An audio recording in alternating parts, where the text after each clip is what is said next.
Hello, dear readers. Is it spring where you live? We're still having colder days here in Iowa, and our growing season does not truly begin until the second week in May. Today, I wanted to share with you a recipe from our April ebook, Tea at Beatrix's, inspired by the tales written and illustrated by Beatrix Potter. This recipe is called mouse pie, and unlike the name suggests, it does not contain any mice.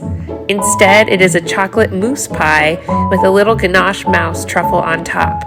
This recipe is inspired by the story The Tale of the Pie and the Patty Pan, which follows a cat named Ribby who invites a dog called Duchess over for a tea party.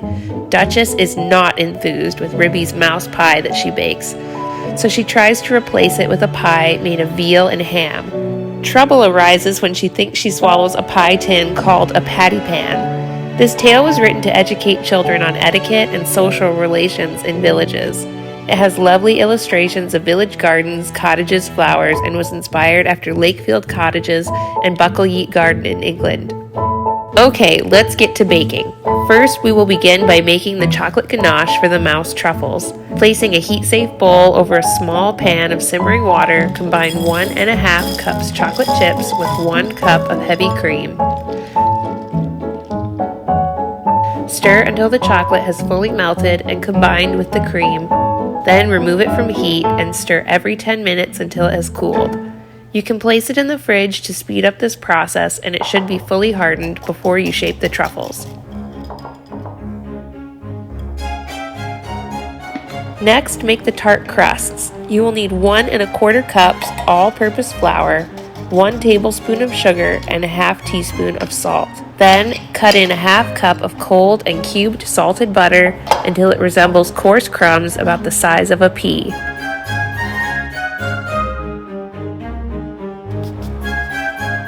Add in cold water 1 tablespoon at a time. Because these are tarts, the less water you use, the better. I use about 2 tablespoons worth.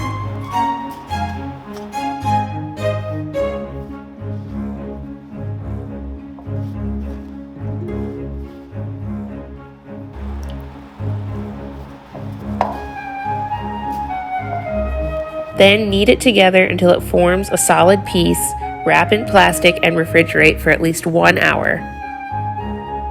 Next, we'll make the mousse. First, you will want to combine 2 egg yolks and 2 tablespoons of sugar, whisking until the yolks turn pale yellow and they become thick and syrupy, and leave a trace.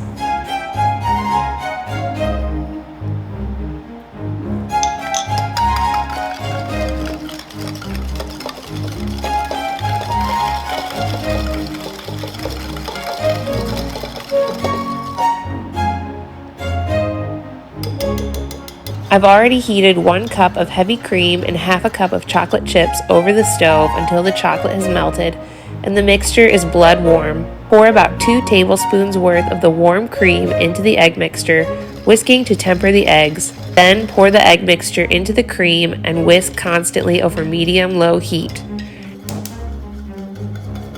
You're waiting for the custard to begin to thicken just ever so slightly so that it coats the tines of the whisk or the back of a spoon. It should never boil nor simmer. Strain the custard through a fine mesh sieve and store in the refrigerator covered with plastic touching the surface so that it does not form a skin. While everything is chilling, you can shape the tart crusts. The trick with these tarts so that they do not cave in while baking is to make the edges of the crust thicker than the bottom.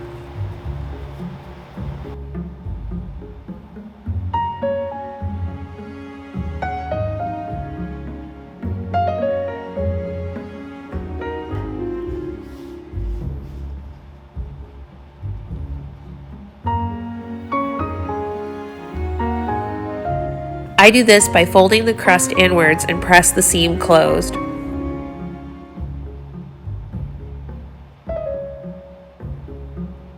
Poke the crust bottom with the tines of a fork so that it does not bubble up while baking. Line the tarts with foil and fill to the top with pie weights, such as dry beans.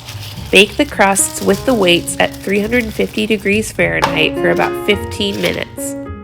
Next, we'll shape the truffles into little mice. This is easier said than done. Ideally, you want the ganache to be super cold so that it does not begin to melt. You can tell that mine is not very cold.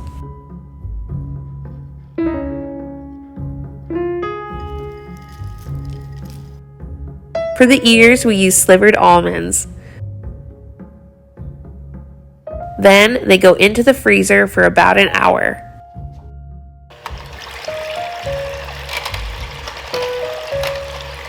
You'll want some whipped cream for the mousse and the tops of the tarts.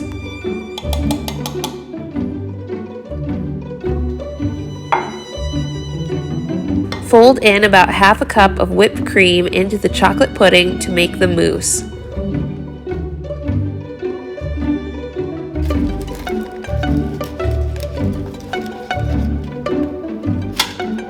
Now the crusts go back in for another 10 to 15 minutes uncovered.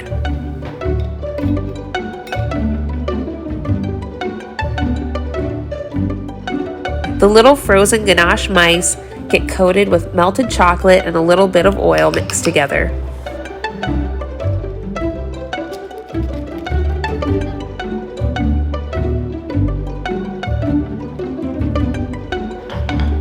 Now we assemble the tarts. Finally, right?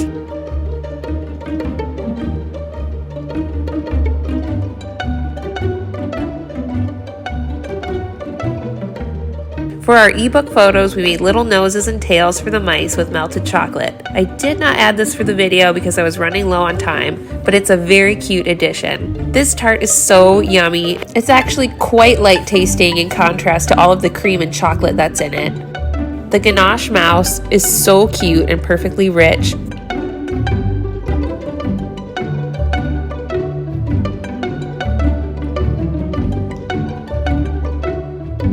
I hope you enjoyed watching. Be sure to like and subscribe, and we'll see you next time.